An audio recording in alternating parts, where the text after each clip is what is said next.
الرحیم۔ السلام علیکم۔ آئیے آپ کو بلغان میں واقع آزاد خود مختار ملک جمہوریہ کروشیا کی سیر کرواتے ہیں، جسے عمومی طور پر کروشیا کہا جاتا ہے۔ جغرافیہ کے اعتبار سے یہ ملک جنوب مغربی یورپ میں واقع ہے۔ کروشیا کے علاوہ مزید 10 ممالک اسی جزیرہ نما بلغان کا حصہ ہیں۔ ترکی، یونان، بلغاریہ، رومانیہ، مقدونیہ اور مونٹینیگرو جیسے ممالک آتے ہیں۔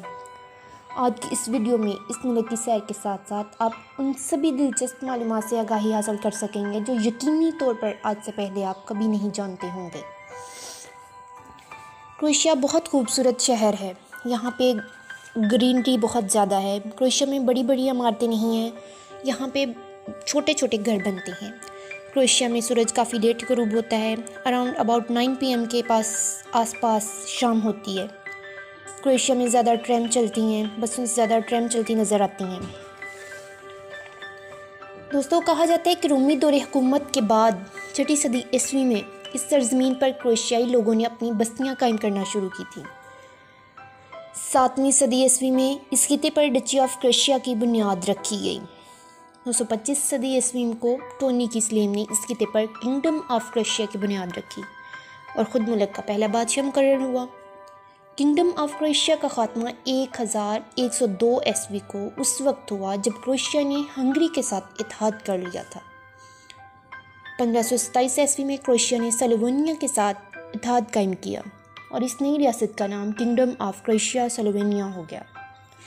15ویں صدی سے 17ویں صدی کے درمیان کروشیا کے کچھ حصوں پر عثمانی سلطنت کی جانب سے حملے ہوئے اور کئی علاقوں کو فتح بھی کر لیا گیا تھا۔ کرنسی کو عمومی طور پر کروشیائی دینار کے نام سے بھی جانتے ہیں۔ اس کا ایک کنہ 31 پاکستانی روپے ہے۔ کروشیا کا کالنگ کوڈ +385 اور ڈومین نیم HR ہے۔ کروشیا پاکستان سے 4943 کلومیٹر کے فاصلے پر واقع ہے۔ یورپ کی سب سے بڑی مسجد کروشیا کے دارالحکومت زغرب میں واقع ہے۔ اس مسجد کو بنانے والے شارجہ کے امیر سلطان بن القاسمی نے $2.5 ملین کی امداد دی تھی۔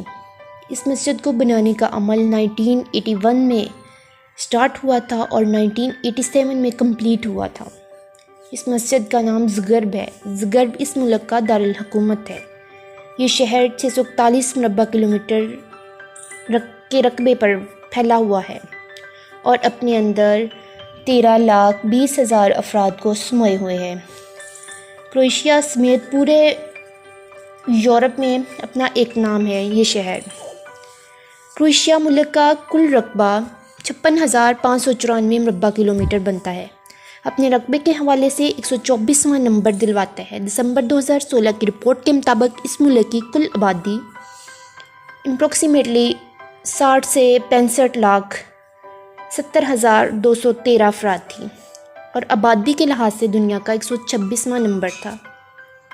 آج کی اگر اس آبادی کو دیکھا جائے تو مسیحیت اس ملک کا سب سے بڑا مذہب ہے۔ ملک کی آبادی 93.50% لوگ مسیحا کے ایتھولک سے تعلق رکھتے ہیں اور 14.44% آرتھوڈوکس ہیں۔ اپروکسیمیٹلی 9.47% مسلم ہیں۔ 4.57% ایسے ہیں جن کا کوئی بھی مذہب نہیں۔ اپروکسیمیٹلی 15.24% دوسرے مذاہب کے جاننے والے ہیں۔ کروشیا کے ایکسپورٹر ممالک میں ٹاپ لسٹ میں شمار ہوتے ہی اور یہی ممالک ہیں جن سے زیادہ تر اشیاء کروشیا میں امپورٹ کی جاتی ہیں۔ مزید قدرتی تیل، قدرتی گیس، زراعت اس ملک کو 4 چاند لگانے والے خدا کے تحفے ہیں جو خدا نے اس ملک کو دے رکھے ہیں۔ کروشین، جسے عمومی طور پر کروشیائی زبان کہا جاتا ہے، اس ملک کو قومی اور سرکاری زبان کا درجہ حاصل ہے۔ حکومتی کاغذات میں زیادہ تر کروشیائی زبان کا ہی استعمال ہوتا ہے۔ یہاں پر آپ کو بتاتے چلیں کہ اپروکسیمیٹلی 15 سے 20 یونیورسٹیاں اور 8,750 سکول ہیں۔